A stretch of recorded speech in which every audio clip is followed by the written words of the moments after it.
다 함께 나눌 말씀의 제목은 겸손과 은혜, 겸손과 은혜라는 제목으로 다 함께 예배하신 은혜를 함께 받기로 원합니다. 평소 때 자기 자신, 자기 스스로를 어떻게 평가합니까?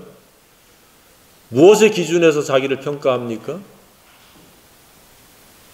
그리고 그 평가는 진정성이 있고 올바른 평가라고 생각을 합니까? 전혀 그렇지가 않죠. 우리 말에 팔이 안으로 굽는다라는 말이 있습니다. 이 말은 즉슨 자기 자신에 대해서는 굉장히 관대하고 자기 자신에 대해서는 옹호를 하지만 타인에 대해서는 전혀 그렇지 아니하다라고 하는 의미를 지니고 있습니다. 자기가 한 잘못에 대해서는 정당화 내진 합리화를 시켜도 당연하지만 다른 사람들이 잘못했을 때에는 그것에 대해서 가차없이 정죄 비판 그리고 그것에 대해서 질책을 할 수 있는 게 우리의 그 연약함이라는 사실입니다. 오히려 정반대가 되면 좋으련만 그렇게 되기에는 그 가능성이 매우 희박합니다. 그런 적이 많이 있습니다. 우리는 우리를 평가할 때 하나님 말씀과 성령을 통해서 정직하고 진솔하게 살펴봐야 된다고 생각이 되어집니다. 그래야만이 개선이 되어지고 그래야만이 우리가 성숙에 이를 수 있는 그런 기회로 나아갈 수 있는데 계속해서 자기 자신에 대해서는 관대하고 자기 자신에 대해서는 옹호적이면은 그 문제들이 해결되어질 수가 없고 개선되어질 수가 없고 또한 성숙의 기회로 삼을 수가 없습니다. 항상 그 상태에서 우리가 머무를 수밖에 없습니다. 저 여러분의 남은 생에는 계속해서 성숙의 성숙을 거듭할 수 있는 시간들이 되어지기를 간절히 소망합니다. 숨겨져 있는 그 어떠한 고약한 자기중심적인 것, 자기 편향적인 것, 이기적인 것 이런 것들이 완전히 파쇄되어지고 완전한 성령의 사람이 되어서 나에 대한 평가나 다른 사람에 대한 평가가 일관되게 똑같을 수 있기를 간절히 소망합니다. 특별히 교만에 대해서 우리가 철두철미하게 파쇄되어지고 분쇄되어지는 그런 생애가 되어지기를 소망합니다. 내가 교만한 것은 당연한 것이고 다른 사람이 교만한 꼴을 못 보는 그런 이중성을 가져서는 아니 될 줄로 생각합니다. 내가 어리석으면 상대도 어리석은 부분이 있을 텐데 나는 항상 지혜롭고 총명하고 현명하고 다른 사람은 굉장히 어리석다라고 하는 그러한 이중성을 가지면 항상 그렇게 자기 자신이 겸손할 수 있는 그런 기회를 놓쳐버릴 수 있다는 사실입니다. 그래서 남을 판단하기 전에 자기 자신을 철저하게 판단하고 평가하고 그리고 성령 안에서 파쇄시킬 것은 파쇄시키고 새롭게 하나님의 말씀을 덧입는 인격화시키는 그러한 삶이 되어야 한다고 생각이 되어집니다. 우리는 참으로 이 교만이라고 하는 이 굴레에서 벗어나지 못할 때가 많이 있습니다. 그래서 우리는 부시불식간에 남을 낮추고 끌어내리고 또 평가하고 판단하고 그런데 정작 자기 자신에 대해서는 그렇게 하지 않아야 때가 많이 있습니다. 그래서 남을 평가하고 판단하는데 익숙되어 있지 말고 정반대로 자기 자신을 평가하고 판단하는데 익숙되어 있기를 원합니다. 그러므로 말미암아 항상 하나님이 기뻐하시는 겸손의 사람들이 될 수 있기를 소망합니다. 왜냐? 겸손해야만이 하나님의 뜻을 순종할 수 있고 하나님 뜻대로 우리가 살아감으로 은혜를 받을 수 있기 때문에 그렇습니다. 교만은 만사의 은혜를 방해하는 그런 주범입니다. 교만하면 결코 은혜를 받을 수 없습니다. 하나님께서 의도하는 그러한 좋고 아름다운 삶, 행복한 삶으로 영위할 수가 없습니다. 그래서 우리는 시시때때로 내 속에서 이 고약한 교만이 자리 잡고 있는지 아닌지를 살펴봐야 됩니다. 그래서 잠깐이라도 교만이 내 생각을 지배하고 내 눈과 귀와 손과 발을 움직이려고 하면은 무릎 꿇고 기도하고 그 교만을 십자가에 못 박는 적극적이고 능동적인 사람이 되어야 될 줄로 생각합니다. 그랬을 때에 비로소 하나님의 뜻이 내 삶을 지배하고 내 생각체계를 이루고 인간관계를 맺게 됨으로 말미암아 삶에 하나님의 은혜가 임할 줄로 믿습니다. 겸손이 있는 곳에 하나님의 은혜가 있지 교만이 있는 곳에는 결코 하나님의 은혜가 없습니다. 교만이 있는 곳에는 하나님의 진노와 저주가 있을 뿐입니다. 근데 사람들은 이 교만한지에 대해서 잘 모릅니다. 자신이 교만한지 모릅니다. 그래서 그냥 너무도 쉽게 교만의 굴레에, 교만의 올무에 결박돼서 교만한 생각을 하고 교만한 말을 하고 교만한 몸짓을 하게 되어지는 겁니다. 우리는 겸손의 생각에 의해서 겸손의 말을 하게 되고 겸손의 몸짓을 해야 된다고 믿습니다. 그래서 우리는 살아가는 데 있어서 겸손하기가 쉽습니까? 교만하기가 쉽습니까? 이 교만은 우리의 악한 본성입니다. 타락한 성질입니다. 고약한 겁니다.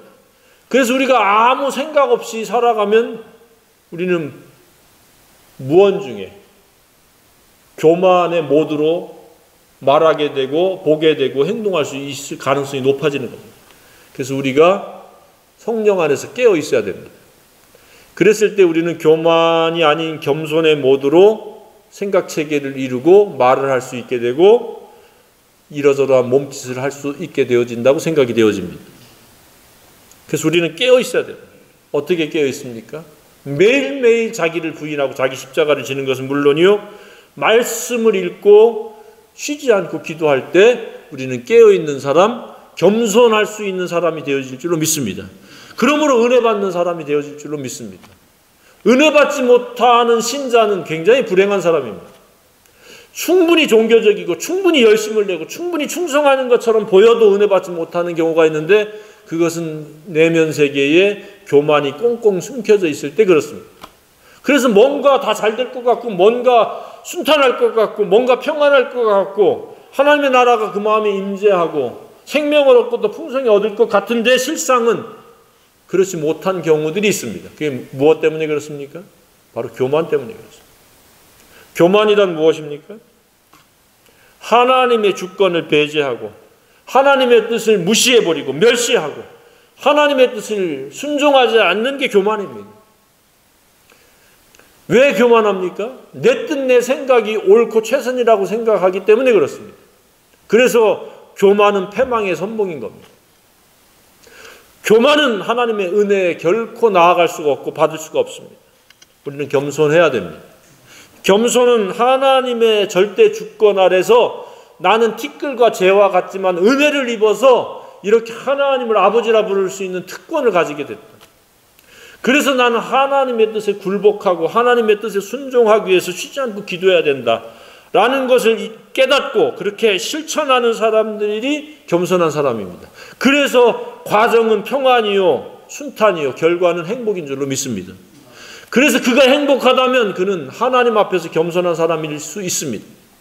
그가 종교인이건 아니건 신자건 비신자건 행복하지 못하다라고 하면 그 마음속의 출발점은 아직도 여전히 악한 성질, 옛사람의 성질을 그대로 가지고 있는데 그 중에서도 이 교만이 그 사람을 이끌어가고 있구나라고 생각해도 과언이 아닐 줄로 생각이 되어집니다. 저와 여러분은 겸손에 의해서 하나님 은혜를 받기를 원합니다. 은혜를 받는 것이 하나님의 뜻입니다. 성경을 기록한 목적은 겸손에 의해서 하나님의 은혜를 받아서 행복자로 살아가는 겁니다. 그런데 안타깝게도 그렇지 못한 사람들이 많다는 겁니다. 특별히 하나님의 은혜를 경험하고도 그 다음 단계의 은혜로 넘어가지 못하는 이들이 부지기수입니다. 은혜를 입었으면 계속해서 자기 생각을 내려놓아야 되는데 겸손해야 되는데 그만 겸손하지 못한 채로 자꾸 자기 생각을 고집하고 자기 뜻을 앞세우다 보니까 하나님과 충돌을 일으키고 결국은 은혜가 아닌 패망을 이루는 경우가 많이 있습니다. 성경이 뭐라고 말씀하고 있습니까? 잠언 18장 12절에서 사람의 마음의 교만은 멸망의 선봉이요 겸손은 존귀의 길잡이니라 그랬습니다. 겸손은 왜 이렇게 중요합니까? 하나님께서 이스라엘을 그 노동에서, 고달픈 삶에서 구출해 주셨습니다. 어린 양을 잡아 문설주에 피를 바름으로 인해서 장자들을 죽음에서 건져주시고, 그래서 홍해바다를 건넜는데 가나안 땅까지 가는 데 있어서 필요한 자질은 무엇이었습니까? 겸손이었습니다. 광야길을 걷게 하신 의도는 무엇이냐? 바로 가나안 땅으로 옮길 수도 있는데 독수리 날개처럼 그 하나님의 자녀들을 하나님께서 단번에 옮기실 수도 있는데 왜 그러지 아니하셨느냐? 성경에 분명히 이렇게 말씀하고 있습니다. 내 하나님 여호와께서 이 40년 동안에 네게 광야길을 걷게 하신 것을 기억하라. 이는 너를 낮추시며 그의 명령을 지키는지 지키지 않는지 알려 하십니다. 낮추셨다는 게 무엇이에요? 겸손의 여부를 확인하셨다 이야기입니다. 은혜는 반드시 겸손이 없으면 불가능하다는 사실입니다. 겸손할 수 있기를 바랍니다. 이스라엘의 전처를 밟지 않으려면 우리는 스스로 낮아져야 됩니다. 십자가를 지어야 됩니다. 십자가에 능동적으로 못 박혀야 됩니다. 그리고 말씀에 굴복해야 됩니다. 말씀에 무릎을 꿇어야 됩니다. 그리고 하나님께 기도로 도움을 받아야 됩니다. 그랬을 때 겸손은 우리로 하여금 하나님 나라를 차지하는 은혜로 나아가게 하는 줄로 믿습니다. 그런데 이스라엘은 그걸 실패했어요. 그래서 광야에서 어떻게 됐어요? 하나님 말씀대로 교만은 멸망의 선봉, 넘어지고 다 엎드려졌습니다. 이처럼 교만의 끝은 기대할 만한 게 아무것도 없습니다. 망하는 것밖에 없습니다. 갑자기 엎드러지는 것밖에 없습니다. 그래서 한순간에 그냥 무너져 버리고 몰락해 버리는 겁니다. 왜 그렇습니까? 하나님의 주권이 무시되어지고 하나님의 뜻을 멸시 거역하는데 어찌 좋은 결과에 이르를 수 있겠습니까? 은혜를 받을 수 있겠습니까? 우리는 우리의 뜻을 내려놓아야 됩니다. 내 뜻을 내려놓아야 됩니다. 내 생각이 날마다 포기되어져야 됩니다. 그리고 하나님의 뜻만이 우리의 권위요, 우리를 이끌어가는 주체의 원인이요, 근거가 되어서 그 뜻에 순복하기 위해서 계속해서 기도하는 겸손이 있으면 하나님께서 우리를 높여주시고 우리를 생명을 얻고 더 풍성히 얻게 하려는 그 의도에 부응하는 그러한 하나님의 사람이 되어질 줄로 믿습니다. 하나님 그럴 때 영광을 받으시는 겁니다. 그러나 교만이 있으면 정반대의 결과로 나아가는 겁니다. 계속해서 마음속에 곤고가 싹트게 되고 근심, 염려, 비교의식, 열등감 그리고 여러 악한 성질들이 계속해서 삶을 이끌어가기 때문에 많은 역기능들을 초래합니다. 인간관계에 불화가 생기고 그리고 다툼이 생기고 그리고 많은 그런 신체적인 문제도 뒤따를 수 있고 정신적인 문제도 뒤따를 수 있고 경제적이고 사회적인 문제도 뒤따를 수 있습니다. 우리는 하나님의 뜻에 순복하는 겸손으로 말미암아 그런 불필요한 불행을 치를 필요가 없다는 사실입니다. 겸손하면 되어집니다. 교만은 남들 앞에서 군림하려고 하는 인간관계에서의 교만만 있는 것이 아니라 가장 중요한 교만은 하나님 앞에서의 교만입니다. 하나님의 주권과 뜻을 무시하면 바로 그 교만입니다. 그것을 몰라서든지 알고도 그러하든지 상관없이 교만은 패망의 선봉이요 넘어짐의 앞잡이라는 것을 우리가 깨달아야 됩니다. 그래서 모든 사람들은 회개를 해야 됩니다. 자신의 교만인의 삶을 살고 있고 자기 뜻과 자기 생각의 길을 가고 있다라고 하는 것을 시인하고 고백하고 그것이 잘못이라는 것을 알고 돌이켜야 됩니다. 그게 회개입니다. 내 뜻을 내 생각을 계속 고집해서 나아가면 믿는 것처럼 아무리 연출하고 사람들 앞에서 위선을 떨어도 그 사람은 교만의 길을 가는 겁니다. 패망의 길을 가는 겁니다. 회개는 내 길을 포기한 거고 하나님의 주권과 뜻으로 살아가고자 하는 새로운 선택의 길이라고 믿습니다. 그것이 겸손입니다. 저와 여러분의 생애는 겸손이 있기를 간절히 소망합니다. 오직 하나님의 주권과 뜻이 작용하여지는 삶이 되어져야 되는 겁니다. 그래서 그것이 바로 예수를 믿는 것이요 말씀과 기도로 거룩에 이르고 경건한 삶을 살아가는 것이 하나님의 뜻입니다. 그러면 그 결과는 내가 계획하고 원하는 것보다 훨씬 더 풍성한 영육간의 풍성한 삶을 하나님이 허락해 주신다는 사실입니다. 원수는 우리를 죽이고 멸망시키고 끌어내려서 패망케 하는 것이라면 하나님은 그 원수의 눈앞에서 풍성한 밥상을 차려주시는 그러한 정반대의 하나님인 줄 믿습니다. 누구에게요? 그 생애를 하나님께 맡기고 의탁하는 겸손한 자요, 하나님의 뜻을 주목하고 그 뜻에 굴복되어져 살아가는 사람들이 바로 그렇다는 사실입니다.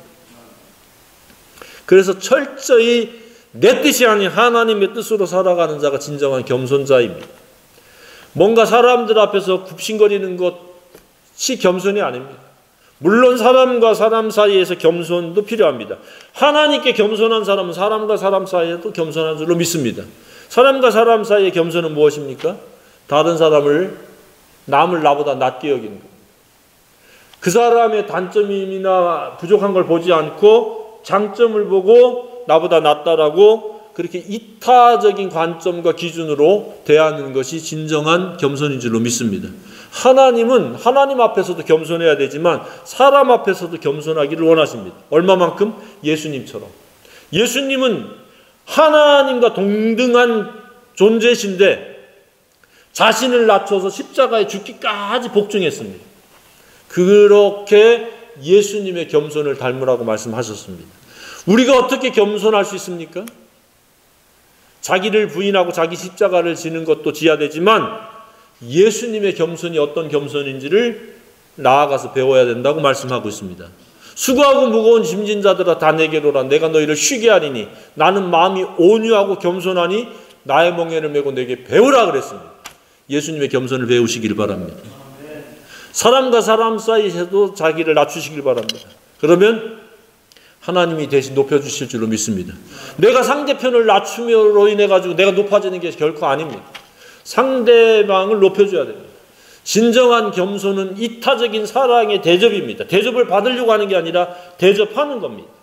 존중하는 겁니다. 섬기는 겁니다. 그런 겸손이 있기를 주님의 이름으로 축복합니다. 그러면 그 생애는 하나님 복 주시는 생애요, 은혜가 임하는 생애가 되어질 줄로 믿습니다. 왜 사람들이 그렇게 삶을 힘들게 어렵게 불행하게 살아갑니까? 교만 때문에 그렇습니다. 전부 자기 생각, 자기 뜻, 자기 욕심, 자기를 스스로 자랑하고 높이려고 하는 그러한 몸짓 때문에 오히려 불행해지고 낮아지고 경우에 따라서는 완전히 엎드러지는 그러한 상황을 맞이하게 된다는 사실입니다. 그렇기 때문에 겸손하지 아니한 사람은 회개하지 않은 사람입니다. 예수를 믿지 않는 사람이 교만한 사람입니다. 더 나아가서 그런 사람들은 자기를 부인하는 일도 없고 자기 십자가를 지는 일도 없습니다. 그러나 진정으로 겸손한 사람은 회개하는 사람입니다. 한 번만 회개하는 것이 아니라 죄가 떠오를 때마다, 죄를 질 때마다, 하나님의 말씀대로 순종하지 못할 때마다, 그럴 때마다 즉각적으로 자백하고 회개하는 줄로 믿습니다. 그런 겸손이 있기를 소망합니다. 그래서 자기 자신을 판단하고 평가하는 것은 바로 겸손에 대해서 평가합니다. 은근히 이 교만은 잡초처럼 아주 끈질겨서 어느 순간에 교만이 우리의 생각 체계가 되어줄 수 있습니다. 그래서 교만이 싹틀 때마다 자기를 부인하고 십자가에 못 박혀 죽었다라고 선언을 하시고, 그리고 이 자아의 옛 성질이 왕노릇하지 못하도록 성령께서 주관해달라고 쉬지 않고 기도해야 될 줄로 믿습니다. 그 기도 자체가 벌써 이미 겸손에 대한 표식입니다. 겸손의 몸짓입니다. 기도하지 않아요? 그러면 이미 벌써 교만 모드로 바뀌고 있다는 사실입니다. 기도가 멈춘다는 것은 교만이 다시 싹트는 것이요, 교만이 다시 왕노릇할 가능성이 높아지고 있다는 사실입니다. 쉬지 않고 기도하는 겸손이 있기를 바랍니다. 그러면 겸손해지는 거예요. 겸손하려고 노력을 하지 않아도 하나님께서 겸손하라고 계속 성령께서 말씀해 주시고 이끌어 주시고 생각을 지켜주실 줄로 믿습니다. 요즘 어떻게 지내고 있습니까? 수시로 마음에 분노가 생기고 짜증이 생기지 않습니까? 왜 짜증이 생기고 분노가 생깁니까? 내 관점, 내 기준으로 바라보면 분노와 짜증이 생기는 겁니다. 그러나 하나님이 이 일도 역사하셨고 하나님께서 이 인간관계도 이렇게 역사하셨다라고 하는 하나님의 관점에서 보면 짜증날 일도 그리고 분노할 일도 없으리라고 생각이 되어집니다. 내 관점으로 보니까, 내 교만의 눈으로 바라보니까 짜증과 분노가 생기는 겁니다. 혹은 두려움으로 살지는 않습니까? 두려움이 왜 생깁니까? 내가 내 생애를 책임지려니까 두려운 마음이 드는 겁니다. 그러나 하나님께 맡기고 나면 두려울 일이 없습니다. 왜? 그분이 나의 목자가 되시고 산성이 되시고 방패가 되시고 피할 바위요 유일한 안전지대가 되시기 때문에 두려울 일이 없습니다. 근데 사람들이 두려워해요. 신자 중에도 두려워합니다. 내일 일을 걱정합니다. 자기가 주인이 됐고 교만이 지금 작동하고 있다는 표식입니다. 그래서 우리가 겸손하면 근심 걱정까지도 다 사라집니다. 왜? 하나님께 전적으로 맡기고 의탁하기 때문에. 겸손함으로 말미암아 근심 걱정 두려움이 없는, 분노 짜증이 없는, 증오심이 없는, 비교의식이 없는 삶을 살 수 있기를 간절히 소망합니다. 결코 이 사람 저 사람 못마땅하다고 비판 정죄하지 않습니다. 물론 잘못에 대해서는 권면하고 책망할 수 있습니다. 그러나 비판 정죄하고 책망하고 권면은 다릅니다. 비판 정죄하지 않는 그런 겸손한 사람이 되기를 소망합니다. 이처럼 겸손은 하나님과 사람과 쌍방향으로 연동이 되어 있다는 사실입니다. 하나님께 교만한 사람은 사람 앞에서도 교만합니다. 건방집니다. 시간 문제입니다. 망하는 일은 바로 예비되어 있다는 사실입니다. 우리는 어떻게 겸손할 것인가? 예수님께 배워야 됩니다. 그리고 겸손의 유익이 무엇인지를 깨달아야 됩니다. 그래야 우리가 계속해서 겸손할 수 있습니다. 겸손은 어떠한 유익이 있다고 지금 말씀하고 있습니까? 하나님의 은혜를 받게 되어집니다. 은혜를 베푸신다. 그런 은혜를 베푸실 수밖에 없는 겸손의 사람이 되어야 한다고 생각이 되어집니다. 그것은 내 생각이 완전히 팥에 분쇄되어진 겁니다.